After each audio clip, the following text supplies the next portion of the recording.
नमस्कार।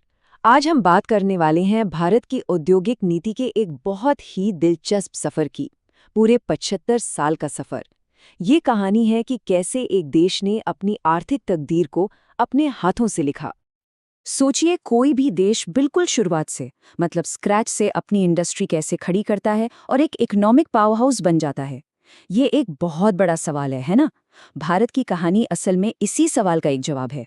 और ये राष्ट्र निर्माण की एक बहुत ही कमाल की केस स्टडी है। तो आइए देखते हैं कि इस सफर में हम कहाँ-कहाँ से गुजरेंगे। सबसे पहले हम भारत के इंडस्ट्रियल ब्लूप्रिंट को समझेंगे। फिर 1948 से 1990 के दौर पर नजर डालेंगे। उसके बाद आएगा 1991 का वो बड़ा मोड़, वो आर्थिक क्रांति। फिर देखेंगे कि दुनिया के लिए दरवाजे कैसे खुले। आज के मॉडर्न मैन्युफैक्चरिंग पुश की बात करेंगे और अंत में देखेंगे कि आगे का रास्ता कैसा है। तो चलिए शुरुआत करते हैं बिल्कुल बेसिक से, भारत के इंडस्ट्रियल ब्लूप्रिंट से। देखिए, किसी भी बड़े प्लान के पीछे कुछ बड़े लक्ष्य तो होते ही हैं।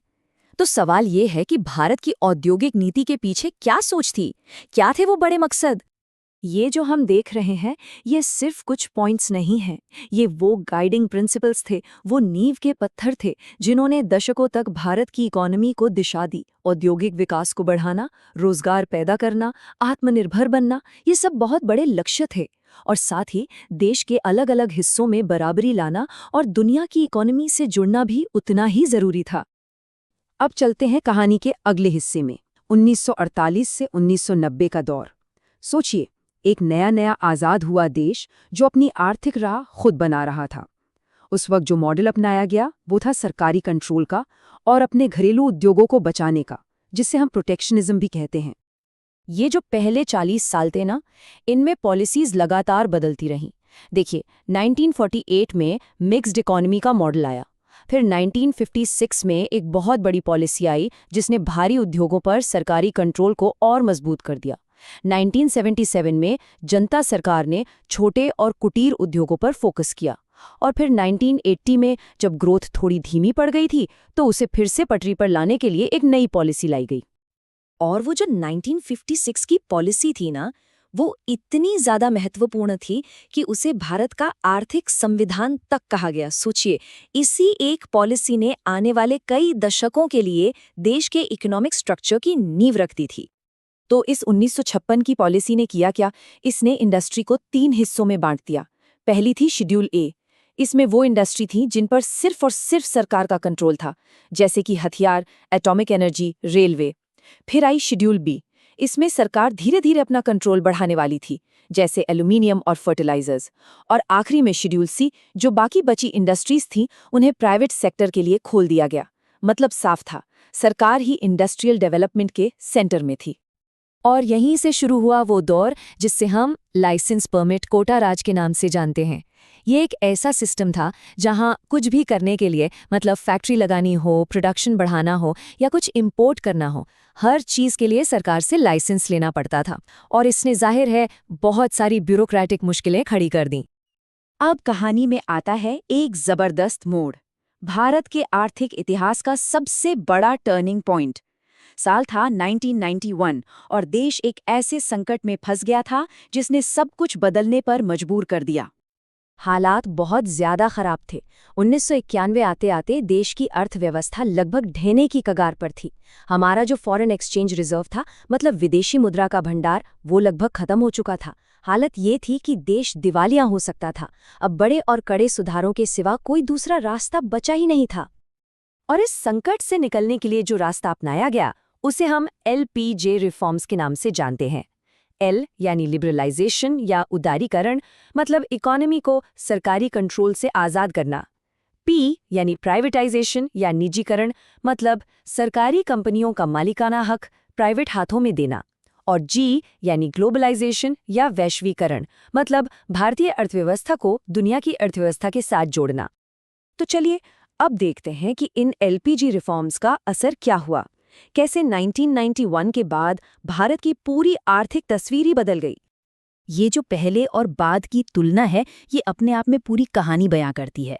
देखिए, 1991 से पहले ज्यादातर इंडस्ट्रीज के लिए लाइसेंस लेना जरूरी था। 1991 के बाद कुछ को छोड़कर ये सिस्टम ही खत्म कर दिया गया। पहले बड़े बड़े सेक्टर्स में सिर्फ सरकारी कंपनियों का दबदबा था, जो अब बहुत कम हो गया है। और सबसे बड़ी बात, विदेशी निवेश, जिस पे पहले बहुत पाबंदियां थीं, उसके लिए दरवाजे पूरी तरह खोल दिए गए। ये एक बंद इकोनॉमी से एक खुली, कॉम्पेरेटिव इकोनॉमी बनने का सफर था। और जरा इस बदलाव का पैमाना देखिए। आज की तारीख में सिर्फ 2 सेक्टर, एटॉमिक एनर्जी और रेलवे, ही ऐसे हैं जो पूरी तरह से सरकारी क्षेत्र के लिए रिजर्व्ड हैं। सिर्फ 2! कहाँ पहले इतनी लंबी लिस्ट हुआ करती थी। इससे पता चलता है कि ये बदलाव कितना बड़ा था। तो इसका नतीजा क्या निकला? सबसे पहले तो लाइसेंस राज का खात्मा हुआ। बाजार में कंपटीशन बढ़ा, जिसका फायदा हमें कम कीमतों के रूप में मिला, जैसे इलेक्ट्रॉनिक्स में। देश में फॉरेन डायरेक्ट इन्वेस्टमेंट यानी एफडीआई की बाढ़ आ गई। हमारे एक्सपोर्ट सेक्टर में ग्रोथ हुई। और सबसे बड़ी बात, भारत के आईटी और सर्विस सेक्टर ने पूरी दुनिया में अपना लोहा मनवाया। अब कहानी को आगे बढ़ाते हैं और आते हैं 21वीं सदी में। अब एक नया दौर था और नई चुनौतियां थीं। फोकस अब इस बात पर था कि भारत के मैन्युफैक्चरिंग सेक्टर को कैसे दुनिया के लेवल पर कॉम्पिटिटिव बनाया जाए, और इसके लिए जाहिर है नई पॉलिसीज की जरूरत थी। और इसी दिशा में एक बड़ा लक्ष्य रखा गया। साल 2011 में आई नेशनल मैन्युफैक्चरिंग पॉलिसी, जिसका एक बहुत बड़ा और महत्वाकांक्षी टारगेट था। मैन्युफैक्चरिंग सेक्टर का जो हिस्सा है जीडीपी में, उसे बढ़ाकर 25% तक ले जाना। ये भारत को एक ग्लोबल मैन्युफैक्चरिंग हब बनाने की सोच थी। और इस लक्ष्य को पाने के लिए कई बड़े कदम उठाए गए, जैसे 2011 की नेशनल मैन्युफैक्चरिंग पॉलिसी, जिसका मकसद 10 करोड़ नौकरियां पैदा करना था। फिर आया मेक इन इंडिया कैंपेन, ताकि देश में ही मैन्युफैक्चरिंग को बढ़ावा मिले। नए आइडियाज और एंटरप्रेन्योरशिप के लिए स्टार्टअप इंडिया शुरू किया गया। और बाजार में हेल्दी कंपटीशन बना रहे, इसके लिए पुराने एमआरटीपी एक्ट की जगह 2002 में नया कंपटीशन एक्ट लाया गया। ये सारे कदम इंडस्ट्रियल ग्रोथ के अगले फेज की तैयारी थे। तो इस पूरे सफर के बाद आज हम कहाँ खड़े हैं? क्या पाया, क्या खोया? चलिए भारत की इस इंडस्ट्रियल जर्नी का एक छोटा सा रिपोर्ट कार्ड देखते हैं। इसकी कामयाबियों और चुनौतियों पर एक नजर डालते हैं। ये रिपोर्ट कार्ड हमें एक मिली-जुली तस्वीर दिखाता है। एक तरफ लाइसेंस राज का खत्म होना, एफडीआई और कंपटीशन का बढ़ना, आईटी सर्विस सेक्टर की जबरदस्त ग्रोथ, यह सब बड़ी कामयाबियां हैं। लेकिन दूसरी तरफ कुछ चुनौतियां भी हैं, जैसे हमारा मैन्युफैक्चरिंग सेक्टर आज भी जीडीपी के लगभग 16% पर ही अटका हुआ है। निवेश हर सेक्टर में बराबर नहीं हुआ है और हमारी ग्रोथ एक्सपोर्ट से ज्यादा घरेलू खपत पर आधारित रही है। मतलब साफ है, सफर अभी जारी है। और ये सब हमें एक आखिरी और सबसे बड़े सवाल पर लाकर खड़ा कर देता है। लाइसेंस राज से लेकर मेक इन इंडिया तक का इतना लंबा सफर तय करने के बाद भारत का अगला आर्थिक अध्याय कैसा होगा?